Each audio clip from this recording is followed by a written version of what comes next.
नमस्कार मेरे सभी प्यारे साथियों को, आशा करता हूँ आप सभी ठीक होंगे। आज हम भाई जो अपने आपके जो प्रीवियस ईयर सी टेट है उनको कवर अप करेंगे भाई। जो आपका 28 दिसंबर 2022 का जो सी टेट का पेपर है, आज फर्स्ट जो अपना पेपर है उसको कवर अप करेंगे। तो अभी स्टार्ट करते हैं। इसमें जो आपका भाई एसएस का पोर्शन है 60 मार्क्स का, 60 मार्क्स का, वो हम कवर अप करेंगे। मध्यकाल में दिल्ली के शासकों के संदर्भ में निम्नलिखित का मूल्यांकन कीजिए और उपयुक्त विकल्प का चुनाव कीजिए। भाई मध्यकाल में कब किस पर किसका शासक था, ठीक है। तो भाई बताओ, पहले आप बताओ, फिर उसके बाद भाई मैं बताऊंगा, इसको एक्सप्लेन करूंगा।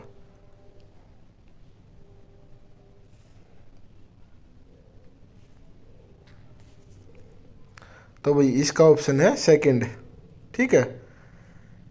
भाई जो तोमर थे, तोमरों का काल था भाई जो आपका आरंभिक 12वीं सदी से लेकर और 1165 तक।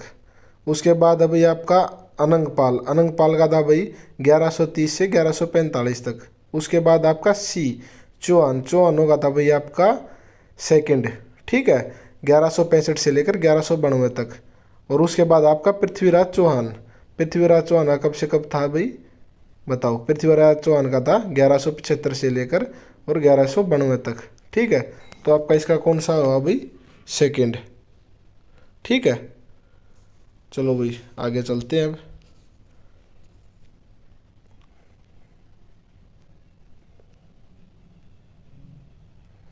अब भाई इसके बाद तमिलनाडु, इसको पढ़ो भाई आप। प्राचीन तमिलनाडु में डैश को बस्तियों को उर कहते थे। तो किसको कहते थे भाई उर, बताओ आप।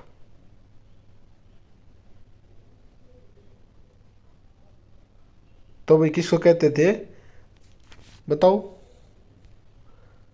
जो भाई खेतियार किसान होते थे उनको भाई उर कहा जाता था, ठीक है।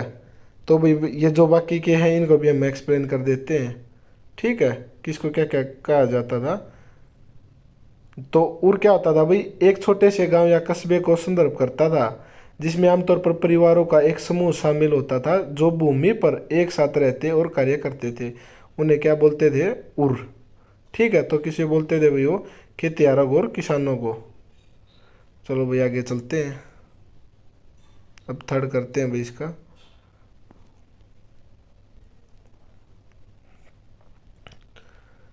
ये भी आपका मुगल साम्राज्य के पतन के संदर्भ में निम्नलिखितों का मिलान कीजिए भाई।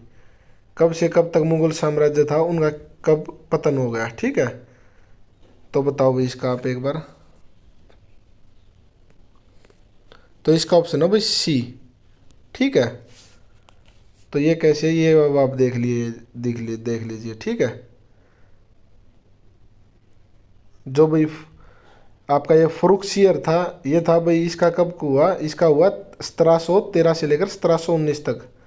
उसके बाद अभी शाह आलम द्वितीय, इसका कब से कब हुआ, जो शाह आलम द्वितीय था इसका अभी 1769 से लेकर 59 से लेकर सॉरी 1816 तक, ठीक है।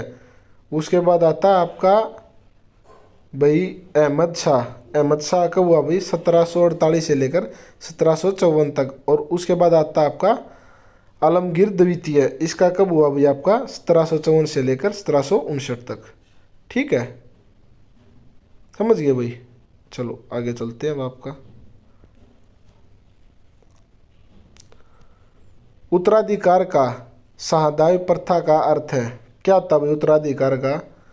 भाई किसके जो माता पिता होते हैं या भाई उसका उत्तराधिकार कौन होगा, जिसके पास उसकी धन संपत्ति जाएगी उसको बोलते हैं, ठीक है भाई। ये उत्तराधिकार का जो विभाजन है किस किस को होता है, ये भाई उनके जो सभी पुत्र होते हैं ना, सभी पुत्रों के पास जाता है, ठीक है। इसलिए इसका है सभी पुत्रों का। तो इसका ये नहीं हो सकता भाई पसंदीदा पुत्र को अपने पिता की संपत्ति का विरासत में मिलना, ये नहीं। ज्येष्ठ पुत्र को अपने पिता जो बड़ा है भाई उसको भी नहीं। सभी पुत्रों व पुत्रियों के बीच विरासत का विभाजन नहीं, सभी पुत्रों के बीच विरासत का विभाजन होना था, ठीक है भाई। चलो नेक्स्ट करते हैं अभी अपना। मराठी में लिखे गीत, मराठी में लिखे भक्ति गीतों को किस नाम से जाना जाता है, बताओ भाई। किस नाम से जाना जाता है भाई, अभंग। तो इसका आपका कौन सा है, इसका आपका फोर्थ, क्या भाई, अभंग, ठीक है, चलो भाई आगे चलते हैं अब। नेक्स्ट, मौजूदा महाराष्ट्र में रहे संतों के बारे में निम्नलिखित कथनों को पढ़िए और उपयुक्त विकल्प का चुनाव कीजिए। ठीक है भाई, जो इन्होंने दे रखे इन विकल्प को पढ़ना और उनका चुनाव करना। 13वीं से 17वीं शताब्दी में हुए कवि संतों के सभी प्रकार के कर्मकांड और जन्म आधारित अंतरों का विरोध किया गया। इन कवि संतों ने रोजी रोटी कमाने और विनम्रतापूर्ण जरूरतमंद साथी व्यक्तियों की सेवा करते हुए जीवन बिताने की अधिक पसंद किया। भी कैसे पसंद किया ने उन्हें? इन कवि संतों ने रोजी रोटी कमाने और विनम्रतापूर्वक जरूरतमंद साथी व्यक्तियों की सेवा करते हुए जीवन बिताने को अधिक पसंद किया। तो ये दोनों सही हैं। जो 13वीं शताब्दी से लेकर और जो 17वीं शताब्दी के बीच में जो कवियों के जो प्रकार में कर्मकांड और जन्माधारित अंतरों का विरोध किया था, ठीक है, और इन कवि संतों को रोजी रोटी कमाने और विनम्रतापूर्ण जरूरतमंद साथी व्यक्तियों की सेवा करने और करते हुए जीवन को बिताना को अधिक पसंद किया। ठीक है, तो इसका फर्स्ट हो गया, ए और बी दोनों सही है। चलो आगे चलते हैं भाई अब अपना। अब भाई कौन सही सुमेलित है तो बताओ, इनमें से कौन सही नहीं है? बख्शी सैनिक वेतनाधिकार, ठीक है भैया आपका। सदर धार्मिक व धर्मार्थ किया जाने वाले का मंत्री, ये भी ठीक है भाई। इसके बाद आता आपका थर्ड इतकदार, नहीं ये गलत है भाई, सेना कमांडर ये गलत है। इसके बाद आता आपका कोतवाल नगर का पुलिस अधिकारी, ये भी ठीक है भाई। ठीक है, जो ये अधिकारी होते हैं अपने प्रशासनिक वो। तो इसका कौन सा हो गया भाई? इसका हो गया आपका 4 ठीक, ए बी और डी ठीक है इसमें। चलो आगे चलते हैं भाई। निम्नलिखित में से कौन सा शब्द मध्य प्रदेश में घुमतू खेती के लिए इस्तेमाल किया जाता है? तो किसके लिए किया जाता है भाई बताओ? ये आपका बेवड़, कौन सी खेती के लिए भाई? इधर ज़्यादातर कौन सी कृषि होती है जो हमने पहले पढ़ा था, झूम कृषि या स्थानांतरित कृषि। ठीक है, तो इसको बोलते हैं बेवड़। तो इसका आपका कौन सा ऑप्शन ठीक हो गया? तो इसका ऑप्शन हो गया आपका सेकंड। ठीक है, चलो आगे चलते हैं भाई। अब आगे आता है 19वीं सदी के आरंभ में सामाजिक परिवर्तन के संदर्भ में कथन ए और एवं बी को पढ़े तथा सही विकल्प चुने। 19वीं सदी के आरंभ में वही जो सामाजिक परिवर्तन हो रहे थे, रीति रिवाज बदले जा रहे थे या कुछ अन्य मूल मान्यताएं आ रही थी, या ठीक है देव देवता को मानने लगे थे इस टाइप से। 19वीं सदी की शुरुआत से ही हमें सामाजिक रीति रिवाज और मूल्य मान्यताओं से संबंधित बहस, मुबाहिसे और चर्चाओं का स्वरूप बदलता दिखाई देता है। ठीक है, ये बात बिल्कुल सत्य है भाई। 19वीं जब सदी की शुरुआत हुई थी तो रीति रिवाजों और मूल्य मान्यताओं से संबंधित बहस, मुबाहिसे और चर्चाओं का स्वरूप बदलता दिखाई दिया था। ठीक है, उसके बाद अब इसकी व्याख्या देखिए। इसकी एक अहम वजह यह थी कि संचार के नए तरीके जैसे किताबें, अखबार, पत्रिकाएं और पर्चे छपना का विकास हो गया था। भाई बिल्कुल सही है। पहले क्या होता था भाई, कोई भी धर्म या कुछ होता था तो लोग क्या करते थे, उनको बोलकर सुनाते थे। लेकिन इस टाइम पे भी छपाई भी होने लगी थी, तो उससे क्या करते थे, वो ज़्यादा लोगों को प्रकाशित कर सकते थे, ज़्यादा लोग उसको पढ़ सकते थे। ठीक है, तो भाई आगे चलिए।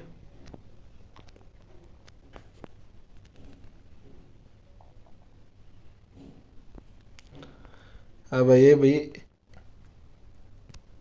तो अब कथन ए एवं आर को पढ़ें तथा सही उत्तर चुने। तो ए है भाई आपका, डॉक्टर BR अम्बेडकर ने बचपन में रोजमर्रा की जिंदगी में जातिगत व पक्षपात झेला। हाँ भाई ये बिल्कुल ठीक है, ये आपने भाई लेसन पढ़ा होगा तो उसकी समरी में था। जब वो अपने गांव में जा रहे थे तो उनको भी ज़्यादा वेतन देकर भी या ज़्यादा पैसे देकर भी वो बैलगाड़ी करने का प्रयास कर रहे थे, लेकिन उनको नहीं मिली। तो कारण क्या था? क्योंकि वो अछूत जाति या पिछड़ा कहे जाने वाली जाति से बिलोंग करते थे। ठीक है, डॉक्टर BR अम्बेडकर के पिता एक सैनिक स्कूल में पढ़ाते थे, तो ये भी ठीक है। ठीक है, तो इसमें भाई इन आपका जो आंसर है वो सेकंड सही है। तो आपका सेकंड आंसर है क्या? ए और आर दोनों सही है, लेकिन आर सही व्याख्या नहीं है ए की, क्योंकि भाई इसमें तो उनको डॉक्टर बी आर अम्बेडकर के बारे में बताया हुआ है, नीचे वाले में उनके पिताजी के बारे में स्पष्टीकरण या उनके बारे में बताया हुआ है। ठीक है, तो इसका क्या हो गया आपका सेकंड। जो निष्कर्ष के क्वेश्चन है इनको भी ध्यान से पढ़े, ये इंपॉर्टेंट है, ये हर बार ज़्यादा आते हैं और आपके। ठीक है, बताओ भाई, पढ़ो ये नेक्स्ट और बताओ। ईवी रामास्वामी ने भूतपूर्व मद्रास प्रेसिडेंसी में स्वाभिमान आंदोलन शुरू किया। हाँ बिल्कुल ठीक है भाई, ये आपका जो ईवी थे उन्होंने, रामास्वामी ने भूतपूर्व मद्रास, जो आपका मद्रास है, प्रेसिडेंसी में स्वाभिमान आंदोलन शुरू किया था। उन्होंने ऐसे लोगों को समाज में जातिगत भेदभाव के खिलाफ संघर्ष कराने के लिए किया। ठीक है भाई, किसके लिए किया उन्होंने, जब ये जातिगत भेदभाव हो रहा था उसके खिलाफ संघर्ष किया था कि इनको भाई अहम मूल्य दिया जाए या इनके साथ गलत व्यवहार नहीं किया जाए। तो आपका ये है, ये भी सही है। तो इसका आंसर कौन सा हो गया आपका, तो इसका आंसर हो गया फर्स्ट। ए और आर दोनों सही हैं और ए की आर सही व्याख्या करता है। ठीक है भाई, चलो आगे चलते हैं नेक्स्ट पे अपने। किसने जिनादे दो राष्ट्रीय सिद्धांत का विरोध किया, तो ये कौन है भाई आपके, मौलाजी आज़ाद। भाई इन्होंने क्या बोला था, इन्होंने जो गांधी आंदोलन में एक सक्रिय भागीदारी और हिंदू मुस्लिम एकता के कट्टर समर्थक होने वाले व जिनादे दी राष्ट्रीय सिद्धांत के विरोधी थे।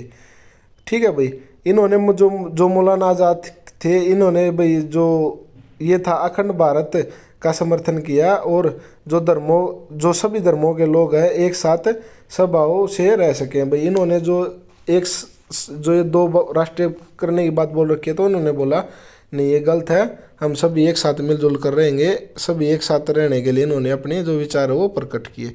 तो इसका कौन सा भाई, मौलाना आज़ाद। चलो भाई आगे चलते हैं, नेक्स्ट देखते हैं अपना। अब भाई 1857 के विद्रोह के बारे में निम्नलिखित कथनों पर विचार कीजिए। मई 1857 में भारी विद्रोह का आरंभ हुआ। गलत है भाई ये। यह उपनिवेशवाद के विरोध सबसे बड़ा प्रतिरोधी पेशवाई आंदोलन था। हाँ ये ठीक है भाई, ये सबसे बड़ा प्रतिरोधी आंदोलन था। इसमें सिपाही और जन साधारण ने बड़ी संख्या में भाग लिया। नहीं ये भी गलत है भाई। ठीक है, तो इसका कौन सा आपका, इसका सिर्फ आपका है सेकंड। ठीक है, ये भाई विश्व का जो विरुद्ध सबसे बड़ा जो युद्ध था वो था। ठीक है, चलो आगे चलते हैं भाई। अब आपका ये भाई सहायक संधि के संदर्भ में विचार कीजिए और सही विकल्प का चयन कीजिए। भारतीय शासकों को अपनी सशस्त्र सेना रखने की अनुमति थी। गलत है भाई, नहीं अनुमति थी, वो उन्हीं के अधीन रहते थे।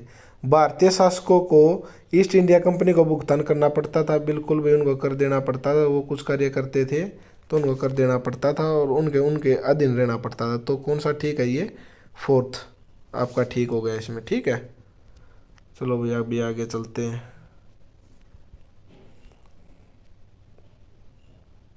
अब भाई ये आपका जियोग्राफी स्टार्ट हो गई है। लगभग इसमें क्या होता है भाई, आपके सीटेट में 13 से 14 क्वेश्चन जो आपके हिस्ट्री के आते हैं, 13 से 14 पॉलिटिक्स के और 13 से 14 जियोग्राफी के।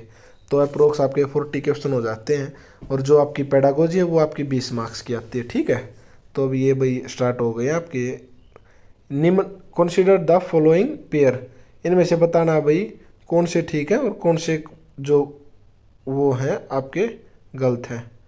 ठीक है, तो इसमें भाई आपका जो देखो, आप बताओ पहले एक बार कौन सा ठीक है आपका। ये हिंदी में देख लीजिए अगर आपको उसमें कुछ दिक्कत है तो आपका ये है फर्स्ट यूरेनस 17 घंटे 14 मिनट। ठीक है भाई, ये आपका ठीक है। ठीक है, फिर उसके बाद आपका वरुण या नेपच्यून 16 घंटे 7 मिनट। तो ये दोनों ठीक है, तो इन्होंने सही सुमिलित बता था। तो ये आपके जो ऊपर वाले हैं ये सिर्फ दोनों ऐसे ही हैं, ठीक है। जो शनि का भी 10 घंटे और 33 मिनट और मंगल का है 24 घंटे 27 मिनट। तो इनमें से आपके कौन से सही हुए, केवल कितने सही हैं मिलान, 2। तो कौन से हैं, और वो आपके ऊपर वाले यूरेनस और नेपच्यून, ठीक है। तो ये लीजिए भाई, ये बहुत डीपली क्वेश्चन है, बाकी ऐसे आपसे क्वेश्चन पूछे नहीं जाते, कभी कभार एक आधा क्वेश्चन पूछ लिया जाता, ठीक है भाई।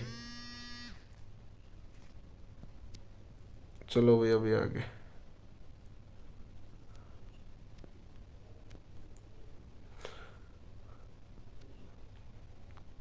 अब भाई, अंतर्राष्ट्रीय तिथि रेखा के बारे में निम्न में से कौन सा कथन सही है, तो बताइए भाई। अंतर्राष्ट्रीय तिथि रेखा एक सीधी रेखा और उत्तर ध्रुव को दक्षिण ध्रुव से जोड़ती है, बिल्कुल गलत है भाई। अंतर्राष्ट्रीय तिथि रेखा केवल जलीय भाग से होकर गुजरती है, हाँ ये ठीक है भाई आपका। अंतर्राष्ट्रीय तिथि रेखा जलीय व स्थलीय दोनों भागों से होकर गुजरती है, ये भी गलत है। अंतर्राष्ट्रीय तिथि रेखा लगभग 0 डिग्री देशांतर का अनुसार साथ साथ करती है, ये गलत है भाई।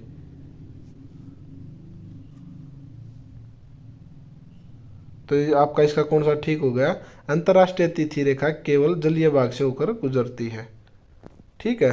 तो आपका कौन सा होगा इसमें, सेकंड। चलो भी आगे चलो अब।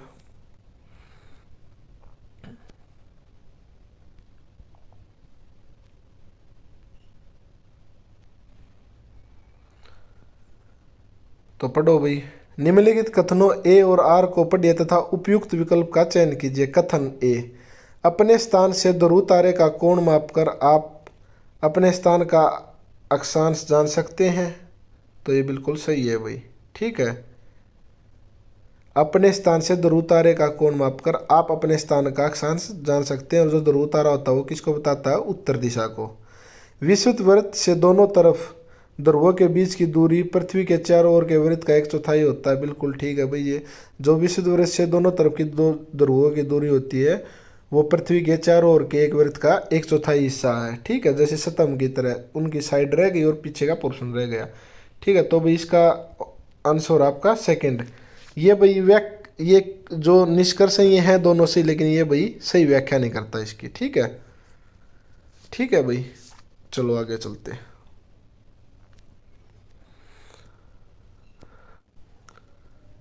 तो भाई नेक्स्ट है, जब हम एक भारतीय शहर से जापान की राजधानी टोक्यो 130 डिग्री 45 पूर्व की यात्रा करते हैं, तब हम कितने घंटे अर्जित करेंगे या गवाएंगे। तो ठीक है भाई, देखते हैं क्या है। जो भाई भारत है, भारत से टोक्यो ना 130 डिग्री 45 पूर्व की यात्रा करते समय हम समय अर्जित करेंगे, क्योंकि देशांतरों के मामले में जापान भारत से आगे है।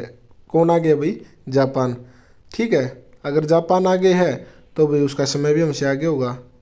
तो भाई क्या करेंगे, जब अगर हम भारत का 68 डिग्री और सन जो आपका पूर्व से लेकर और 97 डिग्री 25 पूर्व के बीच स्थित है, ठीक है। जो भारत है भाई अपना 68 से लेकर उस 97 के लगभग इसके अंदर आता है, ठीक है। तो हम इसका जो बीच का बिंदु वो ले लेते हैं अपने मानक समय के लिए, जो 82.6 डिग्री होता है। तो भारत का मान्य समय कितना होगा, 5.5, और जापान का हो गया आपका 9। तो ये लगभग कितना आगे होगा, 3.5 घंटे। तो यहाँ पे 3 घंटे 3.5 घंटे नहीं है, तो हम भाई किसको लगाएंगे, 4 को, ठीक है। तो लगभग कितने हो गए आपके, 4 घंटे, ठीक है। तो आगे चलते हैं भाई। अब महासागरीय परपट्टी के मुख्य खनिज हैं, बताइए भाई।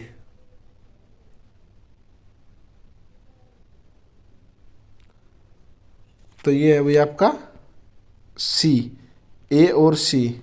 कौन कौन से, मैग्नीशियम और सिलिका, ठीक है। जो सबसे ऊपर होती है महासागरीय परपट्टी उसके होते हैं, ठीक है, मैग्नीशियम और सिलिका। उसके आगे चलते हैं भैया। अब आप, एक व्यक्ति ने किसी एक क्षेत्र का दौरा किया और वहाँ से बांज, एस, बीज के पेड़ तथा फिजिन मोनाल पक्षी मिले। उसने निम्न में से किस वनस्पति क्षेत्र का दौरा किया। ये भाई शीतोष्ण वन पर्णपाती वन का क्या, कौन से वन है भाई, ये शीतोष्ण पर्णपाती वन, ठीक है। कहाँ होते हैं ये, जो ऊपरी अक्षांश होते हैं हमारे ध्रुवों की साइड उधर होते हैं। ठीक है, चलो भाई आगे चलते हैं।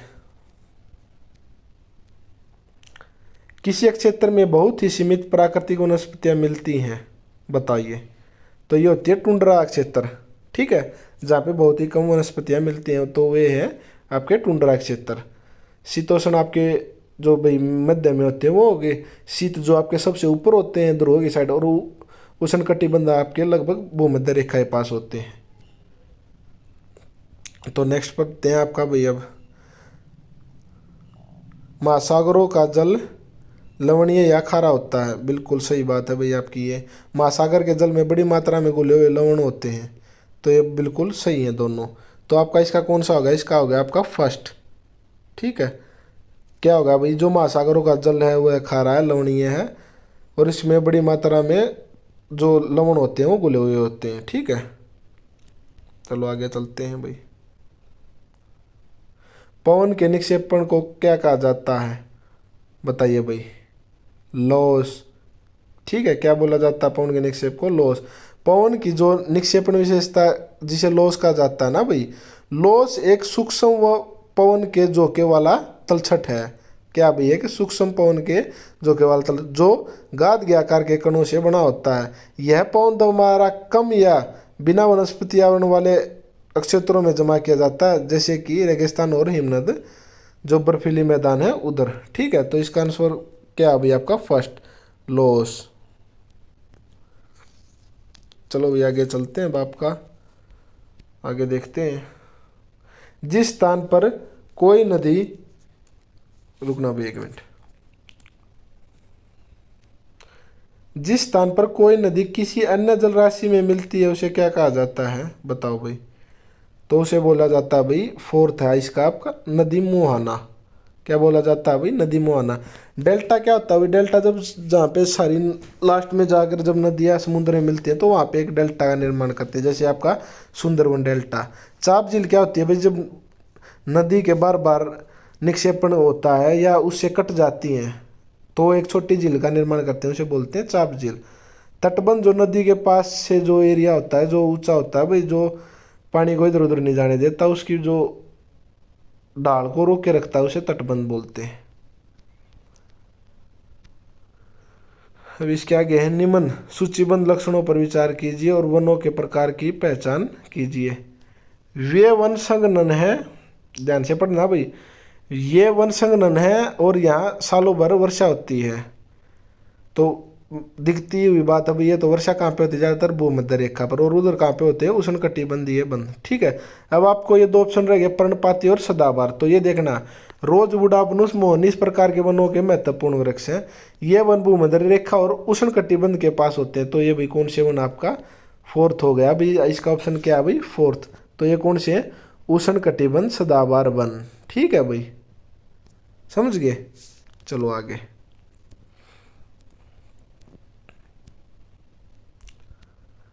ये भाई आपकी जो बुक है उसमें एक साइड में पोर्शन दिया हुआ है पट्टी टाइप में, की पॉइंट टाइप में, वहाँ से क्वेश्चन पूछा हुआ है। सतत विकास का अर्थ बताइए भाई। मुख्यतः नवीकरणीय संसाधनों का संरक्षण, गलत। संसाधनों का सीमित उपयोग, ये भी गलत है भाई। ठीक है, अपनी संतानों एवं संबंधियों के लिए संसाधनों का बचाव, ये भी गलत है। बचाएं तो सभी के लिए बचाएं।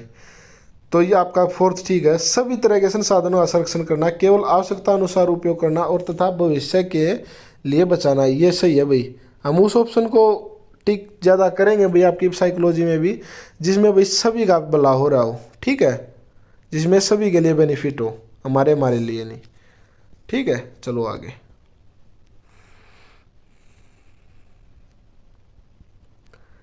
चीन, मलेशिया और इंडोनेशिया निम्न में से किस खनिज के अग्रणी उत्पादक हैं, बताओ भाई किसके हैं। तो ये है भाई टीन के। किसके अग्रणी उत्पादक है, ये है टीन के। यहाँ पे ज़्यादातर क्या मिलता है, टीन। चलो भाई आगे। सीढ़ी नुमा खेती में जमीन के छोटे टुकड़ों किनारों को ऊपर उठा दिया जाता, ताकि किस लिए की जाती है भाई, ज़्यादातर क्या होता है, ये इसलिए की जाती है ज़्यादातर पानी रोकने के लिए, ठीक है भाई, कि पानी ज़्यादा समय तक रुका जाए। समझ गए किस लिए होता है भाई, बताओ। तो ये है भाई आपका पानी टुकड़ों के भीतर खड़ा रह सके, इसलिए हम सीढ़ी नुमा खेती करते हैं, ज़्यादातर पहाड़ी इलाके में होती है, ठीक है, जहाँ पे समतल सपाट भूमि नहीं मिलती। चलो आगे।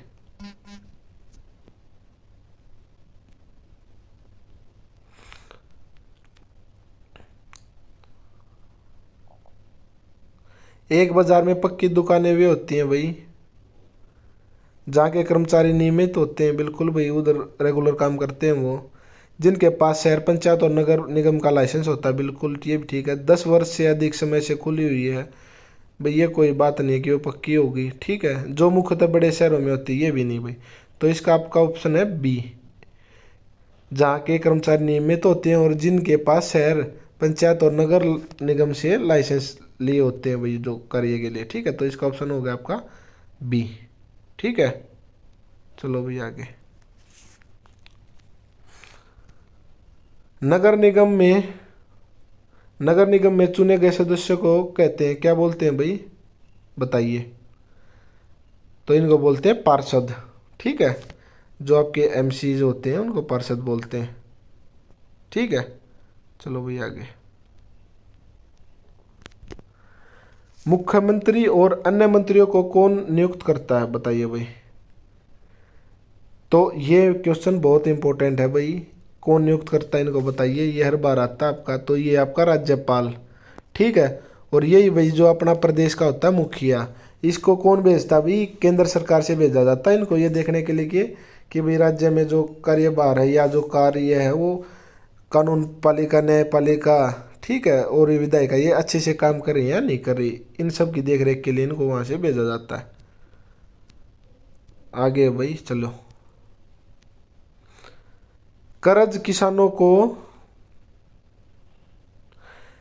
कर्ज किसानों की विपदा का मुख्य कारण बन गया है, जिसके बोझ से दबकर कई किसानों ने आत्महत्या कर तक भी कर ली। ये बिल्कुल ठीक है भाई। क्या करते हैं वो जो भाई आड़ती होते हैं उनसे ज़्यादा मोटे दर पर कर्ज लेते हैं, उनके पास पैसा नहीं होता फसल उगाने के लिए, और फिर बारिश की मार से या और किसी मार से वो, या अच्छा उनको भाई मूल्य नहीं मिलना उनकी फसल का, ये मुख्य कारण वो कर्ज बढ़ जाता है, जिसके कारण वो आत्महत्या कर लेते हैं।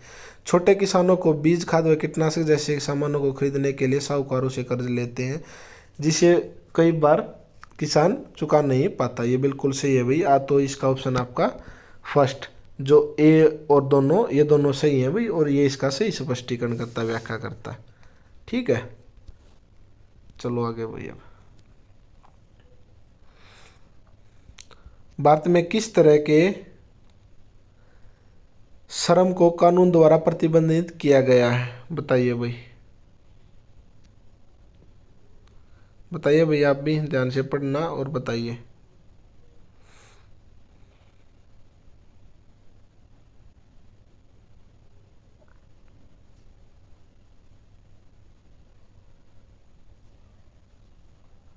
तो ये भाई आपका बेगार, ठीक है। इसको भाई हम क्या बोलते हैं, बंधुआ मजदूर। ये क्या क्या होता है इसमें भाई, कई बार लोग क्या करते हैं भाई, पैसे ले लेते हैं और वो चुका नहीं पाते, तो उसको उसको कंप्लीट करने के लिए कार्य करना पड़ता है, जिसका वेतन भी बहुत कम होता है, ठीक है। तो इसका है बेगार। चलो आगे चलते। भारत में सरकार के एक से अधिक सत्र को कौन होने की मुख्य वजह क्या है, बताइए भाई। भारत में सरकार के एक से अधिक सत्र होने की मुख्य वजह क्या है भाई, ये है समुदायों की अधिक संख्या या बड़ी संख्या बोल सकते हो आप इसको। सुमितक क्षेत्र की सुरक्षा, ये नहीं अभी रियासतों को तुष्ट करना, संतुष्ट करना, ये भी गलत है। ब्रिटिश शासन के समय व्यवस्था की अच्छी जानकारी नहीं, यही है भाई आपका समुदाय की बड़ी संख्या, भाई अलग अलग समुदाय हैं, उनको सभी के बारे में सोचना और विचार करना, ठीक है, इसलिए।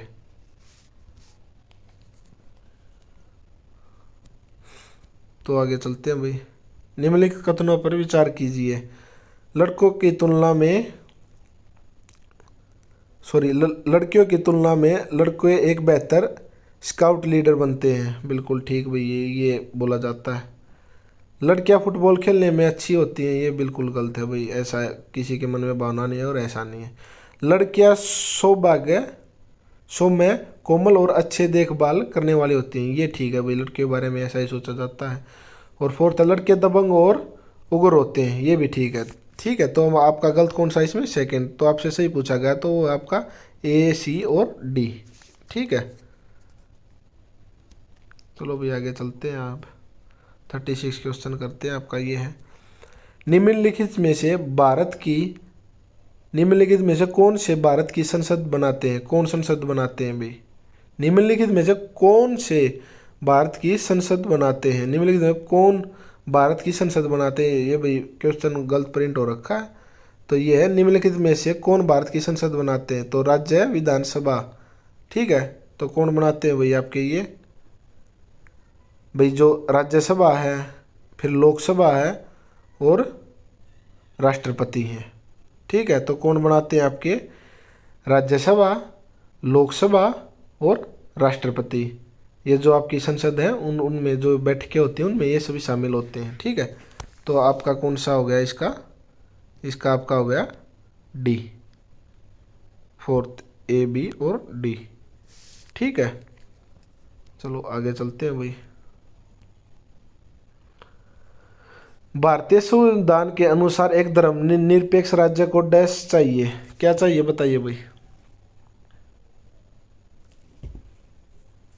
बताइए जल्दी। भारतीय संविधान के अनुसार एक धर्मनिरपेक्ष राज्य को क्या चाहिए?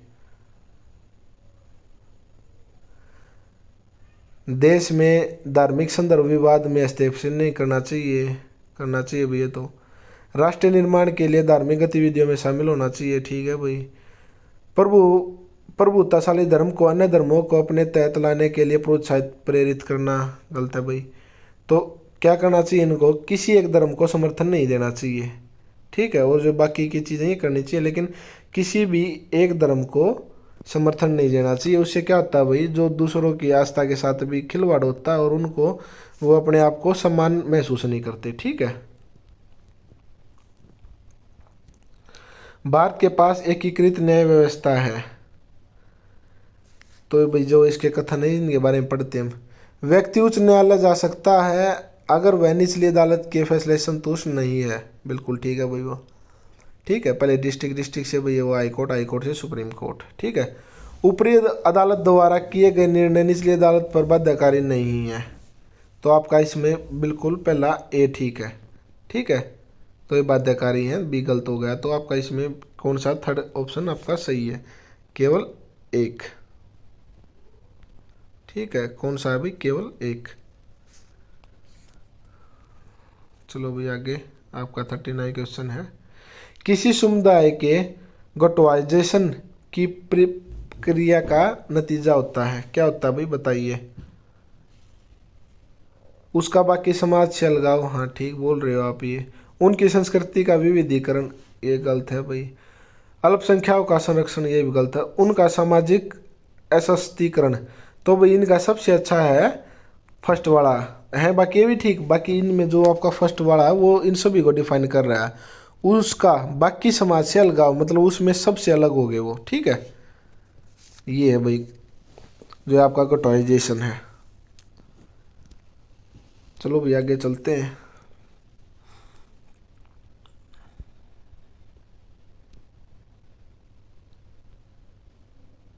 ये है भाई आपका अब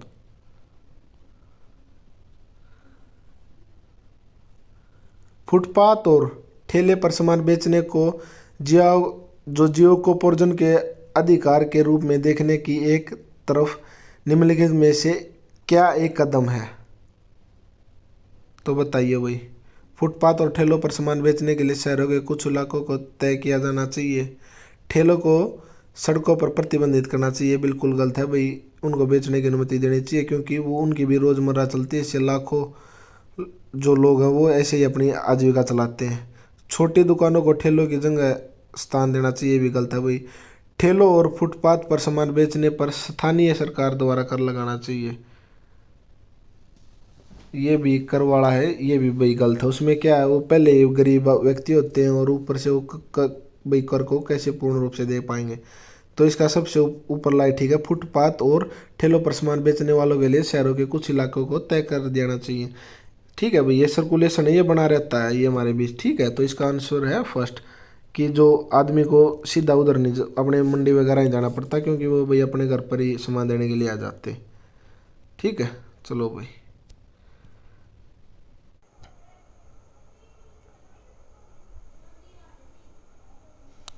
तो भाई अब हम आगे स्टार्ट करते हैं। जो हमारे 40 क्वेश्चन थे वो तो थे भाई अपने जो सब्जेक्ट से रिलेटेड। अब जो 20 क्वेश्चन बच गए वो हम भाई आपकी पेडागोजी से, जो आपके एसएसटी की पेडागोजी है उसके। तो भाई आप 41 स्टार्ट करते हैं। निम्नलिखित कथनों ए और आर पर विचार कीजिए तथा उपयुक्त विकल्प का चयन कीजिए। सामाजिक विज्ञान की पाठ्यपुस्तक में अनेक काल्पनिक एवं वास्तविक दोनों वृत्तांत होने चाहिए। हाँ बिल्कुल सही है भाई, काल्पनिक भी होने चाहिए जिससे हम सोच सकें और वास्तविक भी होने चाहिए। वृत्तांत अधिगमकर्ताओं को विचारों व संस्थाओं को समझने में सक्षम बनाते तथा अंतर्निरीक्षण को प्रोत्साहित करते हैं। ये बिल्कुल अभी उनको जो समझते हैं हम उसमें समझने में हमारी सहायता करते हैं भाई, जो कल्पना करते हैं। तो इसका हो जाएगा भाई आपका, जो इसका आंसर हो जाएगा वो हो जाएगा इसका आपका फर्स्ट। ठीक है, तो ये है भाई आपका जो ए और आर दोनों सही हैं और आर ए की व्याख्या करता है। ठीक है भाई, चलो आगे ना 41 करते हैं भाई, 42 सॉरी। ये भाई, स्कूली स्तर पर सामाजिक विज्ञान के शिक्षण के आधारभूत उद्देश्य को विद्यार्थियों को डैश बताइए भाई क्या करना चाहिए। जानकार और तार्किक बनाना, बिल्कुल ठीक है भाई।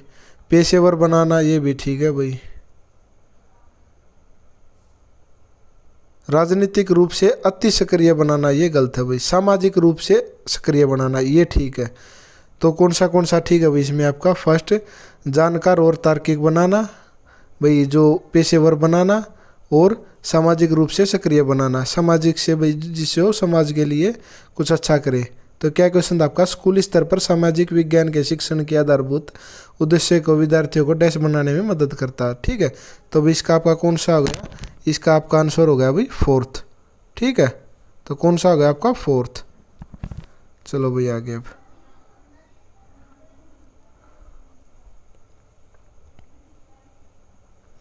ये भाई अब आपका विद्यार्थियों को मुगल प्रशासन के कर्मियों की विविध भूमिकाओं और उत्तरदायित्व को समझने के लिए निम्नलिखित में से कौन सा सर्वाधिक उपयुक्त कौन सा है। सर्वेक्षण नहीं भाई, सर्वेक्षण नहीं, भूमि निर्वाह या भूमि निभाना। हाँ ये ठीक है भाई, भूमिका निभाना। इसमें क्या होता है भाई, वो रोल प्ले करते हैं। ठीक है, इसको हम ये बोल सकते हैं रोल प्ले भाई। वो क्या करते हैं, भूमिका निभाते हैं।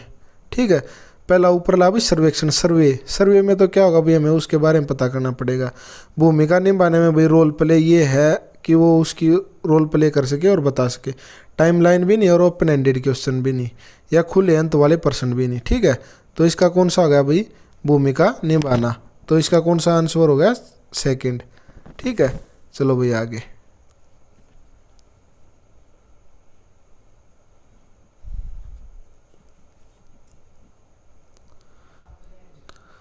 तो भाई अब नेक्स्ट, विद्यालय के सादृश्य के साथ अगर सरकार के संसदीय रूप की व्याख्या की जाती है तो विद्यालय के साथ जो आपका संसदीय रूप है उसको व्याख्या में लेके चलेंगे। जो प्रधानाचार्य है उसको एक मंत्री के रूप में मानेंगे हम, प्रधानमंत्री के रूप में। ठीक है, और एक जो एवं वरिष्ठ शिक्षक मंत्री परिषद के रूप में। ठीक है, जो वरिष्ठ शिक्षक है उसको मंत्री परिषद के रूप में।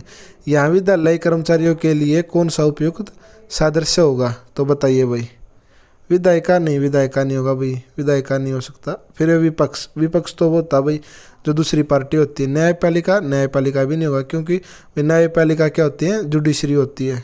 ठीक है, ये होगा भाई कौन, कार्यपालिका, जो भाई जो कामों को होते हैं उनकी देख रेख करते हैं, आते हैं भाई कार्यपालिका के अंदर। ठीक है, चलो भाई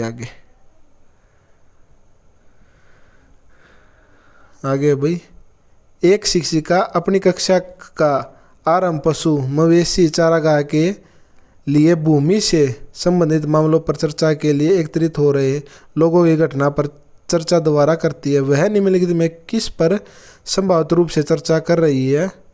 तो क्या होगा भाई, एक शिक्षिका अपनी कक्षा का आरंभ पशु मवेशी चारागाह के लिए भूमि से संबंधित मामले पर चर्चा के लिए एकत्रित हो रहे हैं। तो भाई वो क्या हो रहे हैं, एक साथ इकट्ठा हो रहे हैं। तो ये कहाँ पे होता है? ये भाई आपका जो पंचायती राज होता है उसमें होता है, ठीक है, जहाँ पे भाई सब आए एक साथ इकट्ठे होते हैं, सरपंच भाई और जो भी मेंबर होते हैं गाँव के, और जो जिनको भाई 18+ से जिनको वोट डालने का अधिकार है वो सभी, ये होता है भाई अपना पंचायती राज में, ठीक है। चलो आगे।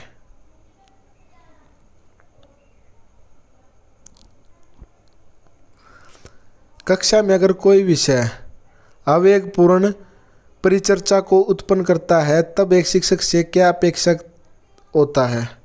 तो आप पढ़ते हैं भाई क्या होता है, शिक्षक को सभी विद्यार्थियों को शांत कराना चाहिए और परिचर्चा को अनिश्चित काल के लिए स्थगित करना चाहिए। गलत है भाई ये तो। शिक्षक को ऐसे मामलों पर परिचर्चा परिपक्वता से करानी चाहिए ताकि स्वतंत्र विचारों के साथ दृढ़ रूप से चर्चा की जा सके। ये हो सकता है भाई, इसमें क्या बोल रखा है इन्होंने, पेडागोजी में ज़्यादातर जहाँ पे बच्चों को स्वतंत्र सोचने के लिए हम छोड़ते हैं तो वो अच्छा ऑप्शन रहता है। इसके बाद शिक्षक को जो ऊंचे स्वर में बोल रहा है उसे डांटना चाहिए। डांटना तो भाई हमको बिल्कुल है ही नहीं। शिक्षक आरंभ में ही ऐसे विषयों को काट दे नहीं, ये भी गलत है। तो इसका है भाई जो सेकंड, ठीक है, जो उनको अपने विचार प्रकट करने के लिए हमें टाइम देना चाहिए, तो ये इम्पोर्टेंट है, ठीक है। नहीं तो हमें डांटना भाई और नहीं उस विषय को छोड़ना है। चलो आगे।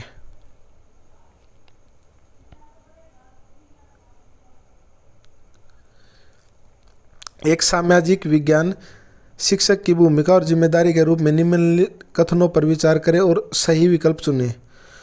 उसे विद्यार्थियों का गतिविधियों और परियोजनाओं के साथ मनोरंजन करना चाहिए। उसे विद्यार्थियों की गतिविधियों और परियोजनाओं के साथ मनोरंजन करना चाहिए। ये भाई इतना अच्छा नहीं है, ठीक नहीं है, ठीक है। चलो भाई आगे चलते हैं अब। उसके बाद उसे एक ऐसा शिक्षक होना चाहिए जो समकालीन घटना और मुद्दों के ज्ञान से खुद को सूचित रखते हो। हाँ ये ठीक है भाई, ठीक है। उसको खुद मनोरंजन नहीं करना ऊपर वाले में भाई, ठीक है। गतिविधि और परियोजनाओं के साथ उसको भाई बच्चों को मनोरंजन करवाना है, ठीक है, जिससे वो आराम से पढ़कर सीख सके, ठीक है। नीचे वाले में क्या भाई, उसको जो अभी तुरंत टाइम में जो घटनाएं हो रही है उसके बारे में उसको पता होना चाहिए। बी तो बी है, ठीक आपका। अब देखो भाई बी कौन से में है, सभी में है। तो अब थर्ड पढ़ते हैं हम। शिक्षार्थियों को उनके दैनिक जीवन और स्कूली जीवन में संबंध स्थापित करने में मदद करना चाहिए। हाँ बिल्कुल भाई। तो उनको भी हर चीज़ जोड़कर पढ़ानी चाहिए, स्कूली अवस्था को और जो घर की अवस्था उनको सभी को मिलाकर पढ़ाना चाहिए, उससे भी उसका विकास अच्छा होगा, ये ठीक है। शिक्षार्थियों के लिए नतीजे आधारित कक्षा वातावरण सुनिश्चित करना चाहिए, गलत है भाई। कोई बच्चा अगर पढ़ने में कमज़ोर है तो उसको हमें कम नहीं आंकना, ठीक है, उसको भी ज़्यादा अवसर देने में, ठीक है। सॉरी भाई। चलो आगे।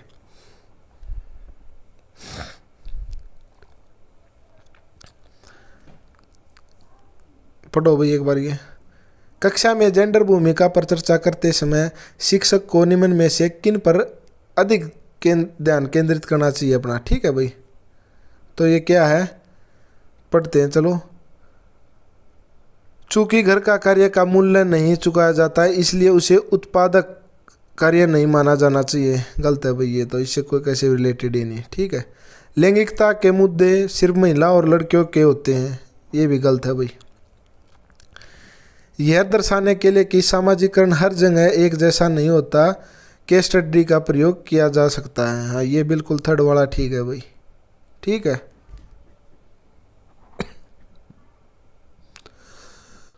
अब है भाई आपका आगे। लैंगिक बराबरी की समझ को बेहतर करने के लिए निम्न में से कौन से उदाहरण कक्षा में चर्चा के दौरान किए जा सकते हैं? सही विकल्प चुनिए। तो भाई राष्ट्रीय ज्ञान, ये तो गलत है भाई, ये लैंगिक को इस पे कोई भी इसका असर नहीं है, ठीक है। उसके बाद है सुल्ताना का सोपन कहानी, हाँ ये ठीक है भाई, उसने क्या क्या देखा था। उसके बाद है मताधिकार आंदोलन, सभी को भाई जो मत डालने का है, ये जो 18+ है उसके बारे में जो उन्होंने आंदोलन किया था वो सही है। महिलाओं को अपनी पसंद के कपड़े पहनने का अधिकार, ये भी सही है। तो इसका आपका हो गया सेकंड।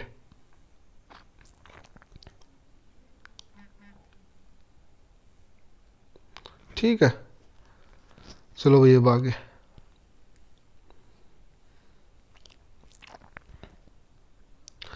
एक सामाजिक विज्ञान की शिक्षिका अपनी कक्षा में भेदभाव के विषय पर चर्चा करना चाहती है। निम्न में से कौन से उदाहरण चर्चा के लिए उपयुक्त होंगे? तो बताइए भाई। तो पहला, डॉक्टर भीमराव अंबेडकर के बचपन के अनुभव। हाँ बिल्कुल ठीक है भाई, ये भी ठीक होगा। ओम प्रकाश वाल्मीकि की पुस्तक जूठन, ये भी ठीक है। भारत का संविधान बनने की प्रक्रिया, ये गलत है। तो इसका आपका कौन सा हो गया भाई? फर्स्ट। ठीक। क्यों?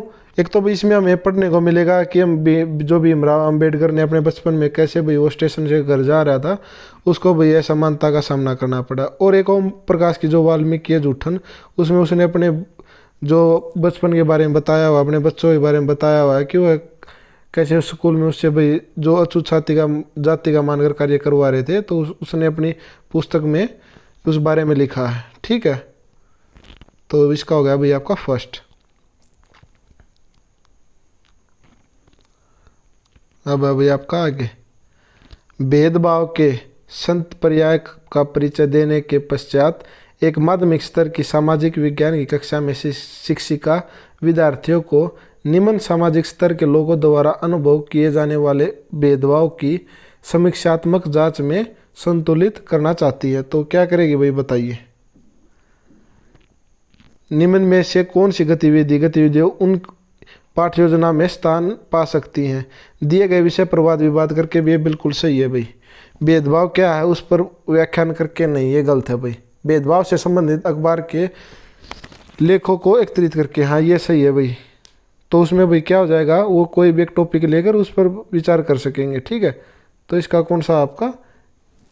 तो आपका ये है ए और सी, थर्ड। ठीक है, वो आगे चलते हैं भाई।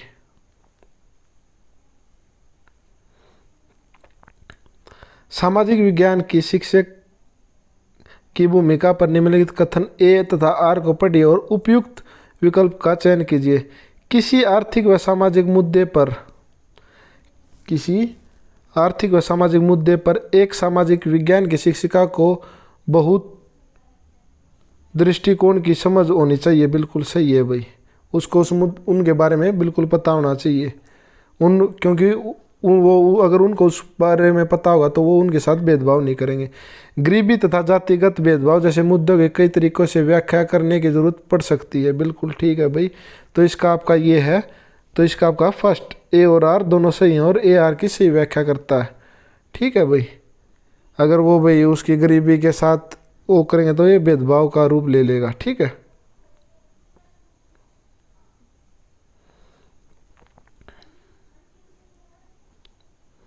अब आगे भाई। सामाजिक विज्ञान पाठ्यचर्या के विकास के संदर्भ में निम्नलिखित कथनों को पढ़िए तथा उपयुक्त विकल्प का चयन कीजिए। माध्यमिक मिडिल स्तर के उपरांत विद्यार्थियों को सामाजिक विज्ञान के विषय के अंतर्गत कई अन्य उपविषयों का अध्ययन करने की जरूरत होती है और यह पाठ्यचर्या के भार को बढ़ाता है। बिल्कुल सही है भाई, ये ठीक है।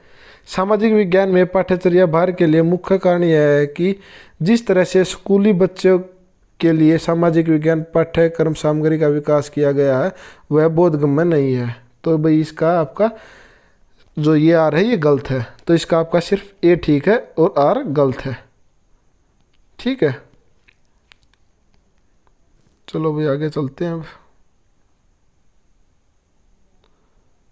निम्नलिखित में से किसको सामाजिक विज्ञान की कक्षा में द्वितीय स्रोत की तरह माना जाता है? तो पढ़े भाई। भुज में भूचाल के समय की फोटो एवं उसके विवरण गलत। अखबारनामा पर लेखे के संपादित संकलन, हाँ ये हो सकता है भाई। इंदिरा गांधी को लिखे गए जवाहरलाल नेहरू के पत्र, नहीं भाई। महात्मा गांधी की पुस्तक हिंद स्वराज, ये गलत। तो इसका भाई यही है आपका अखबारनामा पर लिखे लेखों के संपादित संकलन।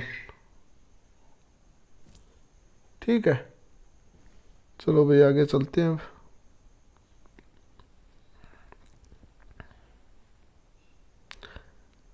निम्नलिखित को सम्मिलित कीजिए और उपयुक्त विकल्प का चयन कीजिए।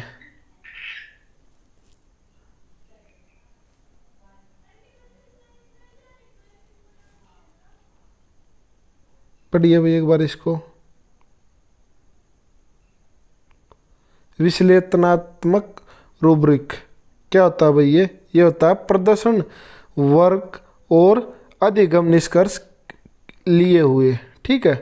जांच सूची, जांच सूची क्या होता है भाई? किसी भी चीज़ को हम उसके ऊपर उसको जांचे। दोहरे मानक किंतु विस्तृत प्रदर्शन वर्णक, ठीक है। और सी होता हमारा समग्रक रूब्रिक होता है एकाकी मानक किंतु विस्तृत प्रदर्शन वर्णक। तो आपका कौन सा होगा भाई इसका? थर्ड, ठीक है। चलो भाई आगे चलते हैं अब।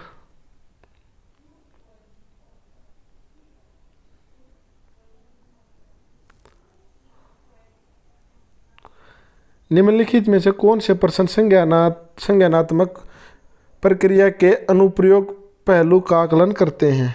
तो कौन से करते हैं भाई? 1857 के विद्रोह के क्या कारण थे? नहीं भाई ये नहीं वो अनुप्रयोग में। आर्थिक गतिविधि और गैर आर्थिक गतिविधियों के बीच एक अंतर लिखिए, उपयुक्त उदाहरण दीजिए। ठीक है भाई। प्रत्यक्ष कर क्या है? उदाहरण दीजिए।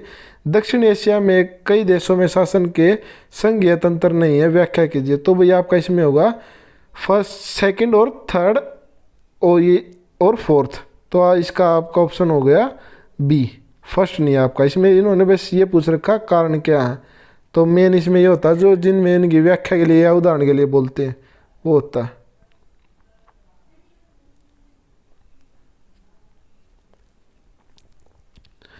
निम्नलिखित में से कौन से प्रश्न शिक्षार्थियों के केवल तथ्यात्मक ज्ञान का आकलन करते हैं? बताइए भाई क्या होता है तथ्यात्मक ज्ञान? पहले तथ्यात्मक ज्ञान होता है भाई फैक्चुअल नॉलेज, ठीक है। क्या होता है ये? Factual knowledge. तो भाई कौन से होते हैं बताइए? जलवायु और मौसम की परिभाषा दीजिए। भारत में मुख्य मौसम कौन से हैं? हाँ ये ठीक है भाई। इसमें भाई इन्होंने फैक्चुअल क्वेश्चन पूछ लिया। आज के समय में और जनपदों के समय में गांव की व्यवस्था करने में 3 अंतर दीजिए।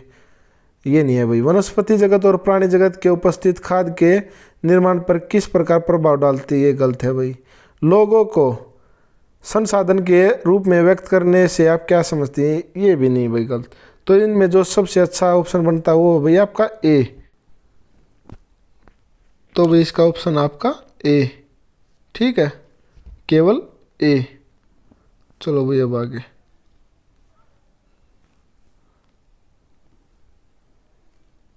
क्लास बहुत लंबी हो गई भाई।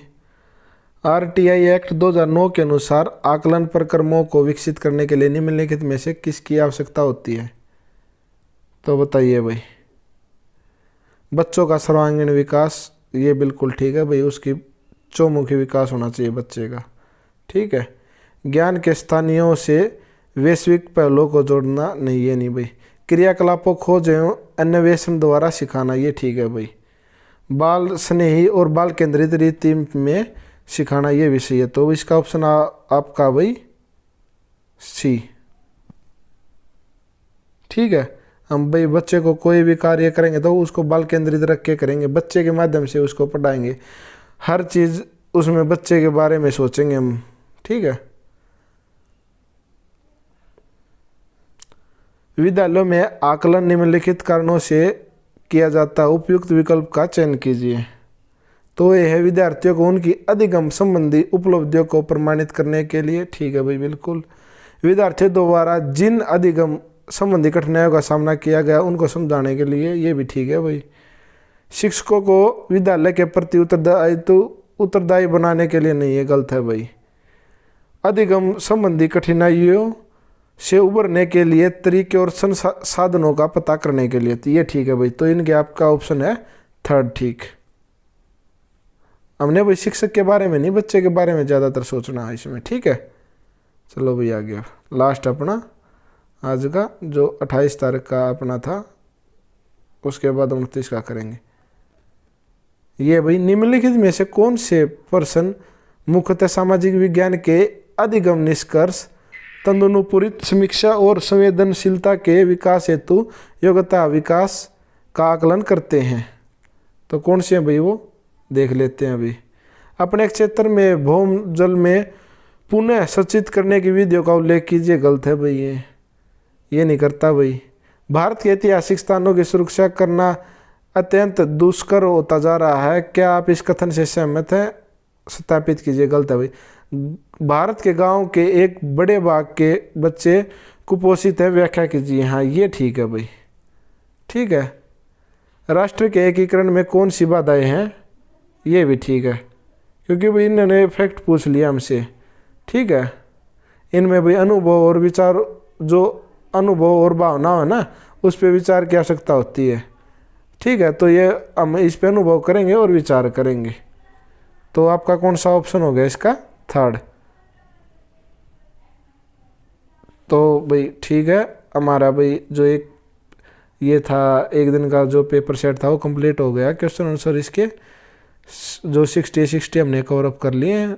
नेक्स्ट क्लास में भाई हम सेकंड करेंगे। इस टाइप से आपके जो रेगुलरिटी के साथ जो 25 से 30 प्रीवियस ईयर क्वेश्चन पेपर उनको कवर अप कर लेंगे। ओके, धन्यवाद। वीडियो को पूरा देखें, चैनल को लाइक और सब्सक्राइब करें भाई।